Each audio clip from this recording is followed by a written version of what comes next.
Chapter 9. No Shame in Asking Questions. In the years that followed, young Fan Xian began to follow teacher Fei, who had come from Kyoto, to learn all about poisons, occasionally taking time to go out of the city, going over the mountains to look for those strychnine, Barbados nuts, and other plant-based poisons, and tasting all kinds of fungi, and getting countless stomach aches, so that if it weren't for the presence of a poison family patriarch by his side, he would have only long since gone to the hells. Of course, in order to learn all this more deeply, under the leadership of Fei Jia's teacher, this illegitimate son of Earl Sinan had already committed countless bloody cases, countless white rabbits with no long tails, and the heroic souls of toads scurrying around were thus buried under his slender and tender hands. That year, Fan Xian was 5 years old.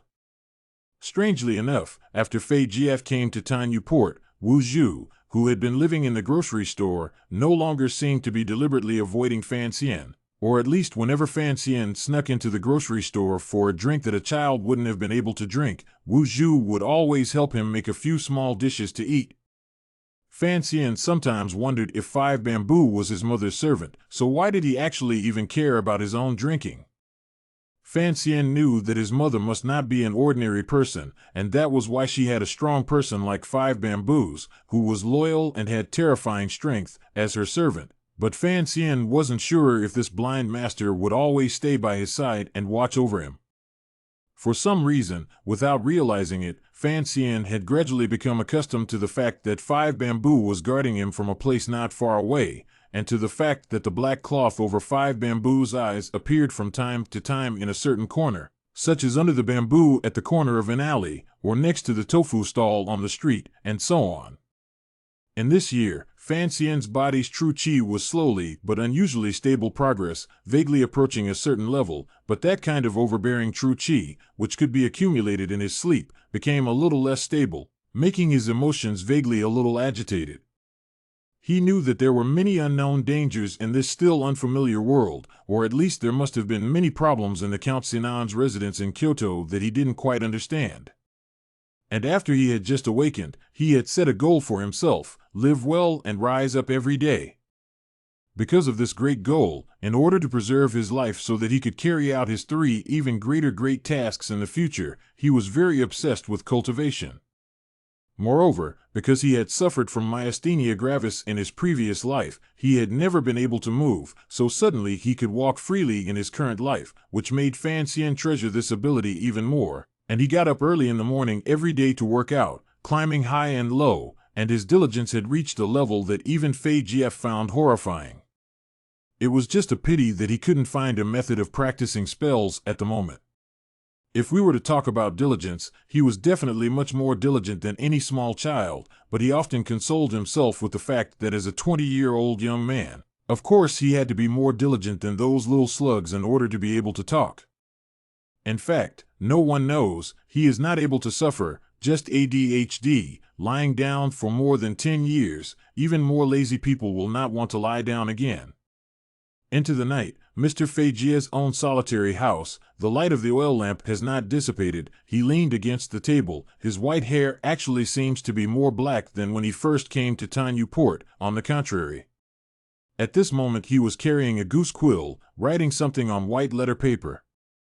There was a knock at the door, and without looking back, Fei Jia said softly, "Come in." Fan Xian pushed open the door, took a step across that high threshold, rubbed his little head, and came over with a hefty smile. "What is teacher writing?"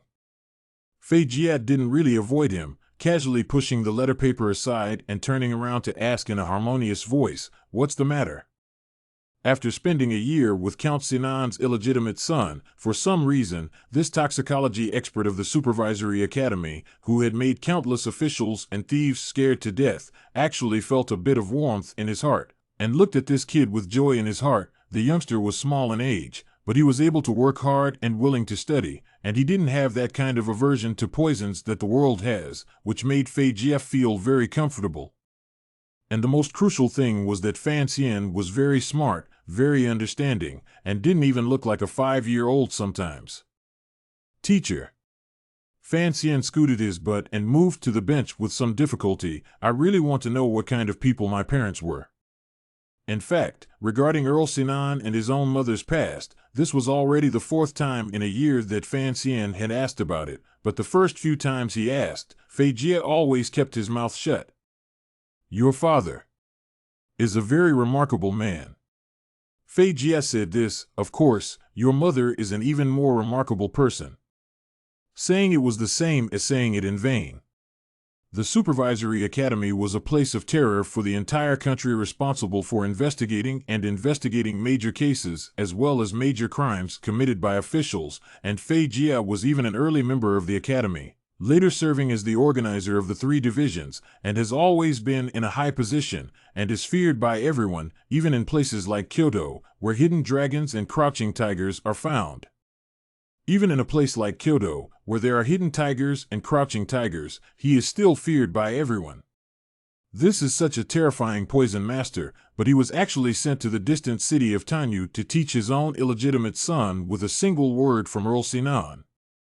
One could use one's toes to imagine how terrifying Earl Sinan's power in Kyoto was, but one just didn't know if this power was official or hidden in the shadows. As for the mother who died on the day of his birth, although Fan Xian didn't know what kind of woman she was, but his intuition told him that this mother must be very uncomplicated, and I don't know whether it was because of the physical bloodline or for some other reason, but he had always felt that he vaguely missed that woman who he didn't know the name of and had never seen.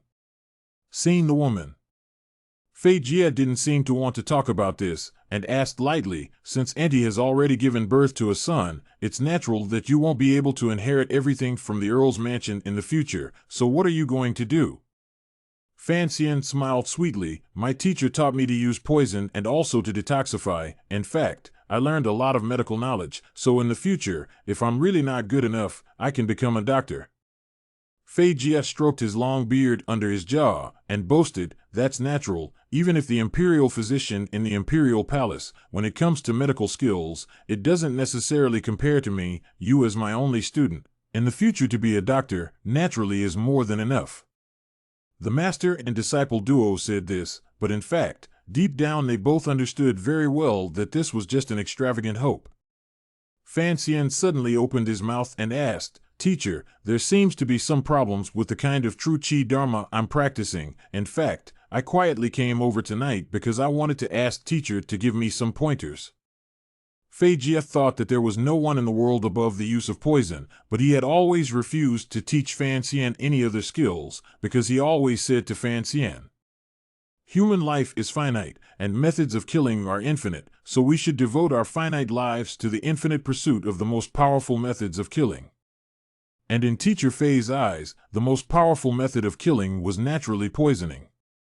Now that Fan Xian had the best teacher for poisoning, what was the point of practicing true Qi? As for the spells that Fan Xian couldn't forget, Fei Jie was just like the average Qing people, believing that it was just a cockamamie science to aid in combat. However, today, Fan Xian took the initiative to ask a question for the first time in a year, so Fei Jie couldn't help but be a bit curious as well, stretching out 2 fingers and gently latching onto his pulse, and he couldn't help but look flabbergasted.